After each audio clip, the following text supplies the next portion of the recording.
Evolución histórica e impacto sociocultural de los medios de comunicación, didácticas digitales. Los primeros indicios de comunicación del ser humano primitivo fueron los símbolos, además de que ellos también utilizaban sonidos que su laringe poco evolucionada le podía permitir.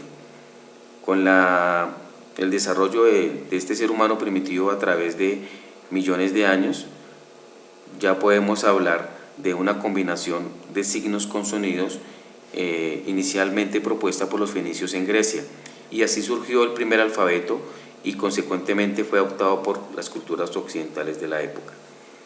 Esta necesidad innata del ser humano de escribir, de plasmar sus conocimientos, hacen que empiecen a surgir los primeros manuscritos en cuadrillas de madera.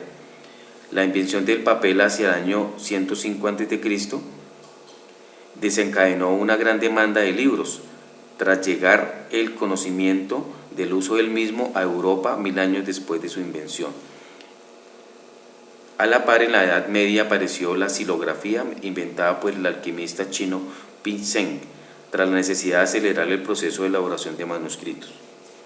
En el año 1450, Johannes Gutenberg inventó la imprenta, que junto con la pólvora y la brújula fueron los grandes inventos de la época.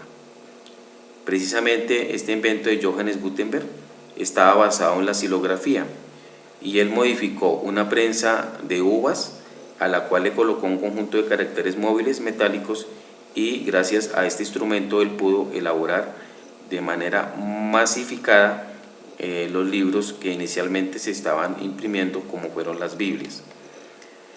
Otro gran invento que ayudó a la comunicación del ser humano fue la heliografía, la cual consistía en enviar mensajes codificados mediante señales luminosas a grandes distancias. El empleo de la electricidad y sus características también fue utilizado en la comunicación. Muestra de ello fue el telégrafo de Morse, el cual enviaba pequeños pulsos eléctricos a través de un cable de cobre y fueron interpretados mediante un código de símbolos.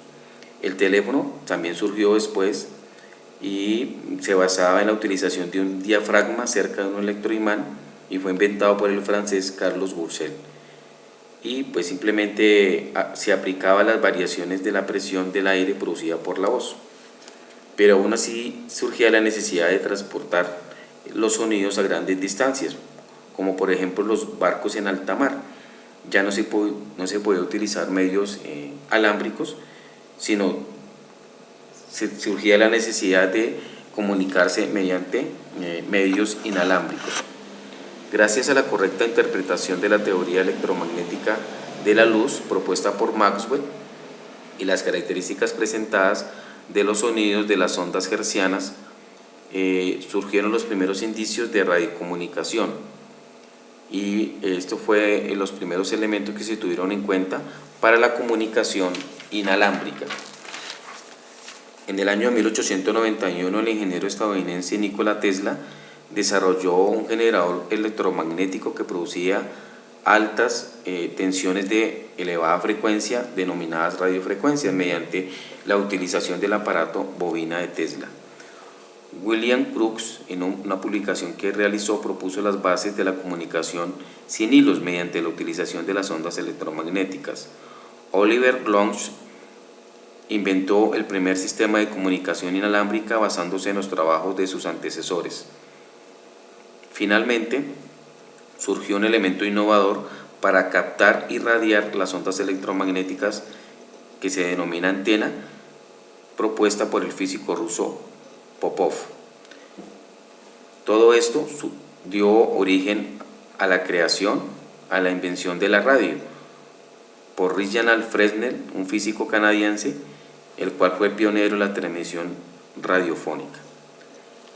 Pero aún así surgía la necesidad de hacer lo mismo con las imágenes, y fueron apareciendo aparatos como el fax, inventado por Alexander Vine, un inglés, en el año de 1843. Gracias a que nuestro ojo no permite la captación de imágenes cuando son producidas en pequeños lapsos de tiempo, este fenómeno se denomina la persistencia retiniana, dio origen a que los hermanos Lumière patentaran el aparato denominado cinematógrafo, el cual consistía en proyectar imágenes en movimiento, y fueron los primeros inicios del cine. Gracias a esto también, a la par, surgió la televisión a blanco y negro, inventada por el señor John Longmire, y evolucionó junto con el computador. El primer ordenador se denominó Z1, inventado por el ingeniero alemán Konrad Zuse. Junto con estos elementos electrónicos, pues surgió el transistor, el cual logró que tanto el televisor como el computador fueran reduciendo su tamaño, se hicieran cada vez más pequeños, y con la invención, la utilización de la red internet, red de redes, podemos decir que la comunicación ahora es a nivel mundial y se realiza en pocos segundos, de manera masiva.